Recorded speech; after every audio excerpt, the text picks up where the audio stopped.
Hello and welcome everybody, I'm your humble host Gavin, and today we are discussing video game sequels, how not to make them.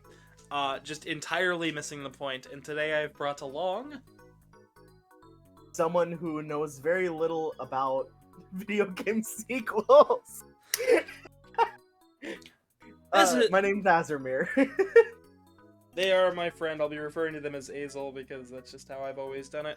Yeah, it works too. It's been a while since they've been on the channel, but I figured I needed somebody who has no idea what I'm going to be going on about. So, let's go into video game sequels. When you make a video game sequel, generally you want it to follow up and be better than the predecessor, right? You want it to have bigger, better, flashier effects. You want it to be a big hit. You want it to essentially draw in the old fans and keep what was special about the original. But what if you go in with the mindset that it's an ongoing story, and then make the first part of the story where they transform into dragons and make the game so hard that they never see the ending? So then nobody's expecting a sequel where they're humans. And this is the problem of Bobble. Of what? Sorry? The video game by Taito called Bobble. That's a name. It is a name. This game was released in '86 for arcades. Taito is also the company behind Space Invaders, so you might have heard of their other properties. And Yeah. Bobble got a spin-off, which we won't be discussing, called Puzzle Bobble, often referred to as Bust-A-Move. It's the game where you shoot the blue, the different colored orbs upwards at different angles, and it can ricochet off the walls. And then when you match up 4 of them, they explode. Oh, I've seen so many spin-offs of that game. Yes, you probably have. It's the big hitter, but we're going to be talking about the main series with the little cute dragons, Bub and Bob. So they make this game, right? It's called Bobble, and it sells like hotcakes. Women are especially attracted to the cabinets. In Japan, oftentimes, men would bring their girlfriends along as a quote-unquote date, where they're not really on a date. And a lot of women were interested in video games because a lot of them were spaceship shooters or very masculine ideals of video games. So, around this time, there were things like Miss Pac-Man brought in to get the women more introduced into gaming. Pac-Man was introduced, and to go along with this cutesifying versions of arcades to get them a bit more safer and also get more women interested in video gaming came Bobble. And the whole idea was cute dragons that spit bubbles and trap them and trap the enemies in cases. Then you move to the next floor once you've popped all the bubbles, and you do the same thing again. You collect fruit, there's secret levels, and the game actively encourages you to play in 2-player mode, which is 2 players simultaneous, where you're working together. It was really meant to be a co-op story. Cool. But the whole story is the whole problem comes in the fact that the developers for the game had this whole idea that they could tell multiple different ongoing stories with this cast of characters. But when your first game doesn't introduce them as humans, it introduces them as dragons, and you don't see the human form until the end of the game, and you only see it if you brought 2 people to the cabinet, played all 100 levels, plus the secret 25 stages. Very few people are gonna see it, right? Yeah. So when you put out a sequel, quite literally, the following year, called Rainbow Islands, The Story of Bobble 2, and it involves humans, and it has nothing compared to the original, and all you're doing is climbing to the top of a tower with rainbows, and the dragons aren't anywhere to be seen because now they're human. Of course it's gonna do poorly. In fact, it did so poorly, that by the time they got done releasing it, they had to take a whole moment and just like go, oh, this didn't sell. And went and ported Bubble Bobble over to consoles and stuff, and paid very little attention to Rainbow Islands. The creator then wanted to make the next game in the story, but they stayed human, right?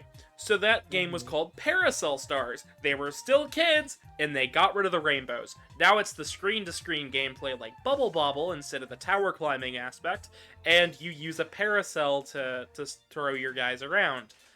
Throw the enemies around and whatnot. Once again, very cutesy, but misses the whole point. The point of Bubble Bobble was not the fact that you could get people into the arcades to play these single-screen games. It wasn't the tower climbing action that threw people away from Rainbow Islands. It was the fact that there wasn't the dragons. Yeah. So when that did even worse than Bubble Bobble, and they had to turn it into a limited release, in 1993, they decided to redo Part 2, but instead of making it about the kids, they stayed dragons and continued their depth journey into the caves. Even though they turned into the humans, they decided to just let them be dragons right from the start. Uh-huh. And making them figure out how to turn back into dragons. they just forgot they were human. I don't understand. It gets worse, though, because on top of that, guess what they called this game? What? Bubble Bobble Part 2. So they're trying to undo all the BS that they did with the horrible sequels. They're trying to bury them. Mm-hmm. And this still sold poorly because this game was released in 1991 for the NES only. Guess what was out Didn't by... even bother to expand to like the PlayStation or Xbox. Well, seeing as it's 1991, the Super Nintendo and Sega Genesis were out at this time. Oh right, Xbox wasn't until early 2000s. Mm-hmm. Ah. Nope, you're fine. So, that's a whole mess, right? Yeah. And then they decided not to touch the franchise for a little while. And then when they got back to it, it was 1994. The PlayStation was on the horizon. And instead of making another game, instead of, saying, whatever, let's do Bubble Bobble Part 3, or let's do something else, they made a game called Bubble Symphony, which was just more of the Bubble Bobble. This game did fantastic. Guess what it was called in Japan? What? Bubble Symphony, the story of Bubble Bobble Part 2. So they were trying to redo their mistake, which was trying to redo their other mistakes. And Yes. somehow, by some miracle, it actually worked. And it did really well. So, in order to attempt to capitalize on this, they did the next game in 1993 called Bubble Memories, the story of Bubble Bobble Part 3. Oh, God. They're trying to milk it. Yeah, and this game did okay. It wasn't really received as good because it didn't come to as many consoles. But, I mean, it still did fairly well for, 1996 in arcades. It came to the Sega Saturn, but you know what the real kicker is? It's not a sequel to Bubble Symphony. It's not a sequel to Part 2. It's a prequel. God. So, what I'm understanding is that they were trying to Star Wars this shit before Star Wars even did it. Yeah. Oh, wait. How did this work? It gets better because there are entries I haven't mentioned here.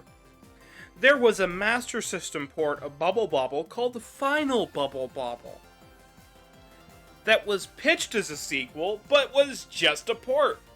There was a Game Boy game that was released called Bubble Bobble for Game Boy, and it's both a remake of the original, but in black and white for the Game Boy with a crunch down screen. Then they made another port for the Game Boy Color, which was just an updated version of the Game Boy port of Bubble Bobble for Game Boy, except in color.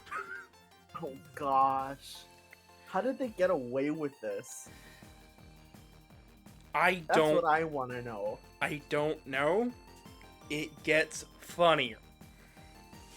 Because they went a whole long hiatus, right? Bunch of people get fired, rehired. 2005 comes around, and the next game to come out is Bubble Bobble Revolution for the DS. And you think, okay, a DS game. They'll learn from their mistake, right? They won't do, like, something else. This is meant to be like a fresh start for the series, right? Let me guess. It was basically just another port. No, this was a whole new, unique game, but I mean, it was more of the same original gameplay, but on the DS.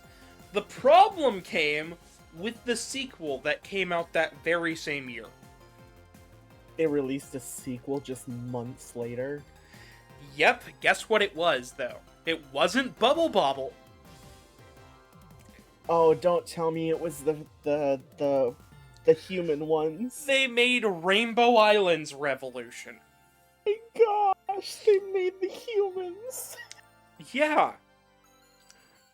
Oh. And you know what makes it even funnier? It did well. No. Revolution for Bubble Bobble, when it came out, in Japan, the game was fine. In the US, copies of this game were broken due to the translators not playtesting, and you get stuck at level 30 on half of the copies released in the US. So people couldn't even see the ending. Oh, that sucks. And in between this time, I didn't mention, they also released Old and New Bubble Bobble for Game Boy Advance, which was just a remake of Bubble Bobble on the NES. They re-released it again on the Game Boy as a standalone cartridge of just the NES game. They had another remake for DS called Double Shot. Oh gosh. And then on the Wii and Xbox, they had Bubble Bobble Neo. Which was just a Bubble Bobble Neo, which was just a 4-player remake of the first game with an extra added 100 levels. Oh my gosh. So, on top of missing the point of all of this, they also, within that time span, did 2 remakes of Rainbow Islands, plus a whole reboot. And Parasol Stars has just been forgotten to the wind. I mean, that's a good thing, though, right? I mean, Parasol Stars is kind of fun, but, like, yeah. Okay, here's my question. Yeah? What in the world? Who kept funding this company? I don't They know. had so many flops. How did they still have money? Because Space Invaders. Because Space Invaders kept selling, and Taito has other hits, including the Puzzle Bobble series that was selling like hotcakes behind the scenes. Fair. So essentially, all of this other revenue is getting thrown at them so they can make these crazy Bubble Bobble sequels and reboots and remakes. Okay, at that point you know that it's not just a way to make profit, it's a freaking passion project. Because, like, any sane person would have dropped it after the second one or third one. Oh yeah, and it gets better. It gets better, because since the DS games didn't do that well, they decided, what if we change platforms? So, in 2006, in the same market where there is Bubble Bobble Revolution for the DS, there is Bubble Bobble Evolution on the PSP. Oh gosh. Fun way to confuse your customers, am I right? Uh-huh. And then instead of turning them, and they realized because since Rainbow Islands wasn't doing so hot with the whole human dragon thing, they said, we'll just keep them human this time, and they'll be wearing dragon costumes. Again, further ignoring, how did they get turned back into humans? Well, I don't know, and this is a whole reboot and remake that was perceived so poorly, I straight up get motion sick when I play this game while sitting. Oh. While sitting completely still playing this game, I get motion sick. Whether it be on the big screen or the PSP, I get motion sick. And it makes it even funnier because then in 2007, they released Rainbow Islands Revolution, which is a terrible video game. Which missed the point of Rainbow Islands entirely, on top of missing the point of Bobble. Okay, what a... And I apologize because I don't know if you were already going to talk about this. What about Bobble for friends? We're gonna get there. Okay. Don't worry. How did it get there? I haven't forgotten. Then... No, because, like, I've just been looking at, like, the imagery of all the Bobbles that you've been bringing up and Parasol Friends and all that, so I get an idea of what I'm looking at, you know? Oh, yeah, trust me, this is completely ridiculous. And then in 2010, they released an iOS game. I don't know how this would play, I just know that it's not a remake.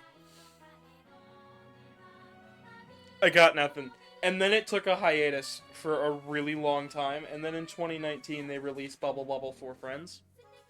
Which makes it even funnier, because then I tried to piece all of this into a timeline. Mm-hmm. Because, of course... But it's also jumbled. It's all so jumbled. It's all such a mess. Like, you gotta make...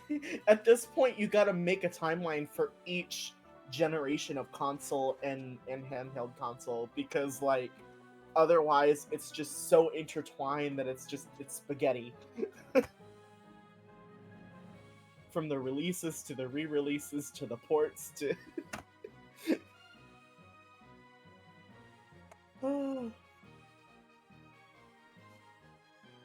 So, with all of the timeline shenanigans, right? You'd think, this is gonna be a mess to figure out. Here's what I had figured out. We have Bobble the original, with its sequel being Rainbow Islands and Parasol Stars. Or, you could go down the alternate bad ending where you go Bubble 1, the Game Boy game, and then Part 2 on NES. Or... And that is one complete double set chain. I have nothing else to add to that one. However, with all the remakes, re-releases, and mess of everything, we then have two whole boxes that are just Revolution, Revolution, Bubble, and then Rainbow Islands Revolution. And then one for Evolution, of course. Oh yeah. Can't forget Evolution. Can't forget the PSP games. And No. and then I decided, okay, what is like a main timeline? How do we piece this together? We have Bubble Neo / Plus for the 360. Then Bubble Memories, the story of 3. Then Symphony, which is part 2. And then 4 Friends. And that is the story of Bubble. Jeez, man. I calculated this at the time, only to find out this was wrong. But here's what I've come up with. There are 4 timelines, and there are 12 remakes of all of these games across 37 years. Jesus Christ. So you only get to number 4 in 37 years. Ooh, that's gotta hurt. Yeah, that's really good. I mean, look at Final Fantasy. Look at Mega Man. Like, That Christ. too. And Sonic. Like, There's so many. They could have done so much, but they were so focused on expanding and porting and that they just didn't focus on the game itself. It gets funnier when you realize the fact that all of these games have come out and also been re-released on multiple systems, and it's so difficult to keep track of all these different ports that I kept running into games after I thought my research was done for this video. Oh my god. I kept finding things like, oh, did you know there's a Genesis game called Super Bubble Bobble? Did you know there was a Neo Geo title by under the same name of Bubble Bobble, but it's not a remake of Bubble Bobble? But yet a port of Bubble Memories? So in total, how many games and ports and new names are there? I don't know, because I keep finding more. But my count right now is somewhere around, like, 40-ish games, maybe 50. Jesus fucking Christ. And more than half of them are ports or remakes. Oh my gosh.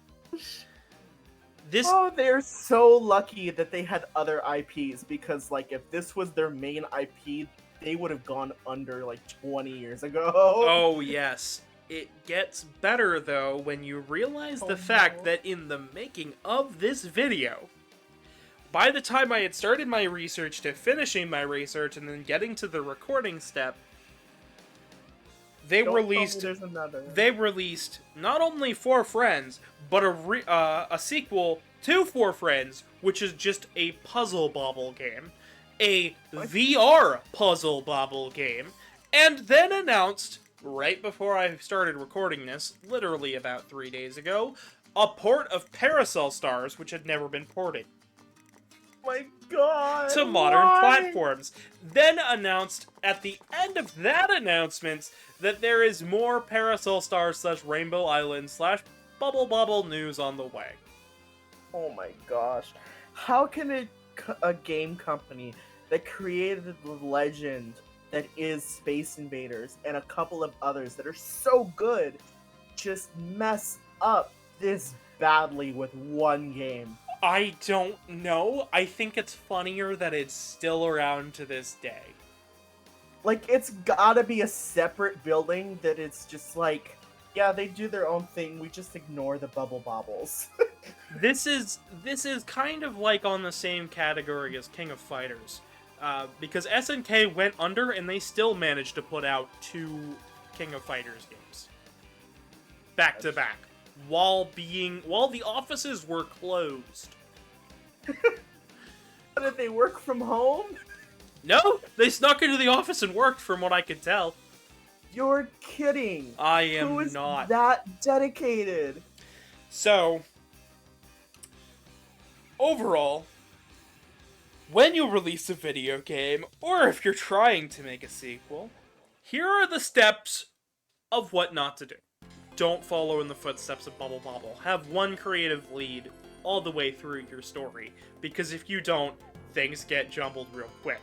2, have rewrites of your script for the first time around, so that way then your second time around doesn't confuse your audience. And 3, know what sold your characters, know what sold your game, because if not, you'll turn your dragons into humans and nothing will sell. Just listen to your audience, man. Like, they'll tell you what they want. And it's okay to add extra stuff, but also give them what they want. You know? You know what the worst part of all of this is? What? All except for maybe 2 of these games are actually really fun.